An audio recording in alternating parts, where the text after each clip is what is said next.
ऊपर से उठनी है तब चल देनी है। तो कुछ देर के बाद देखो तर कि बाबू है का खाता। तो वही पहुँचनी है तो देखो तन कि है बैठल बा गोरछी तार के तिलौड़ी खाता, दाल भात खाता।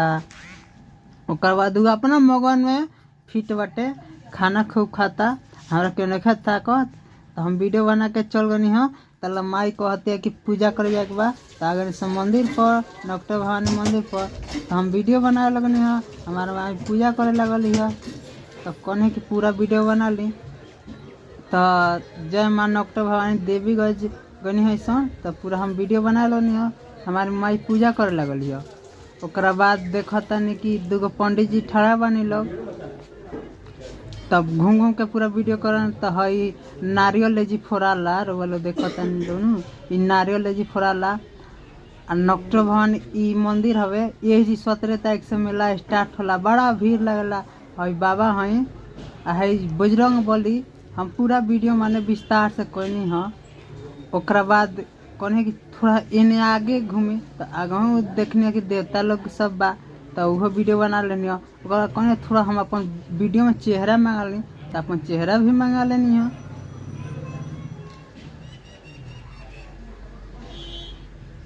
पूरा चेहरा आयल हवे। आप साथे साथे बाबा के भी फोटो ले ले बनी।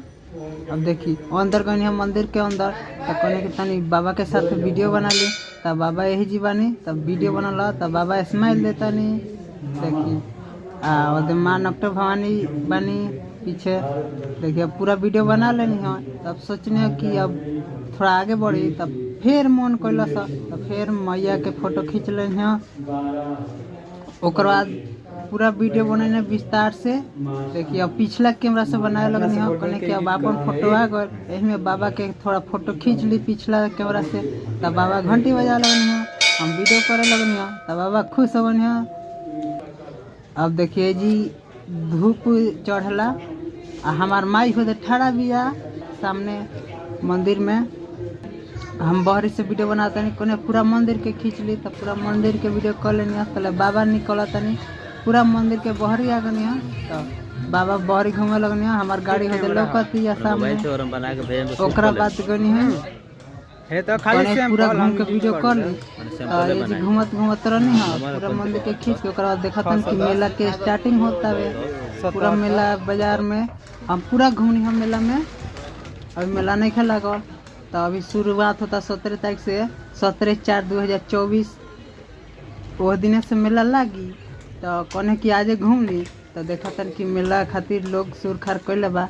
ओकरा बाद वीडियो बना लो तो झुलवा कर चल गई है तो झूलिया कर देखा तन कि अभी टावर झूला अभी कसाइल बा थोड़ा बाकी बा। ओकरा बाद कैमरा घुमाने है मौत के कुआं बगल देखो कि मौतों के कुआं ठड़ा हो गई बा थोड़ा वहू में काम बाटे। तो फिर कहने कि अब वीडियो बन गए अब चलतन फिर अंदर तो अंदर जाए लगनी है तले पकड़ी के गाछ लड़ला वहू के अच्छा से वीडियो कर लेनी है। तले कृष्ण बाबा भेटनी है तो वही जी गोड़ो लागे लगनी है आ बाबा कहने कि तब वीडियो बना बाबा के साथ हमें वीडियो कर लेनी है। ओकरा बाद बाबा के साथ पूरा वीडियो करनी है खूब अच्छा से। तब बाबा कहनी है कि ठीक बा वीडियो बनाओ तरह बना लो अच्छा से हमारा आशीर्वाद तेरा साथ रही। तो ओकरा बाद बाबा प्रसादी देते रही है तो प्रसादी हम खाए खातिर वीडियो थोड़ा रोक के प्रसादी खाए लगनी है। ओकरा बाद टिक्का बाबा मार देनी है। ओकरा बाद पूरा वीडियो करनी है पूरा मंदिर के आगे पीछे। तब कहने की बाबा लगा गनी है तब फिर बाबा के सामने जाके फिर वीडियो बननी है। देखिए अब बाबा से कहनी है कि तनी धागा बांधी तो धागे बांध देनी हाथ में। देखिए अब वीडियो हम बनाते रहनी है बहुत अच्छा लगला बाबा के हाथे बहानवा के।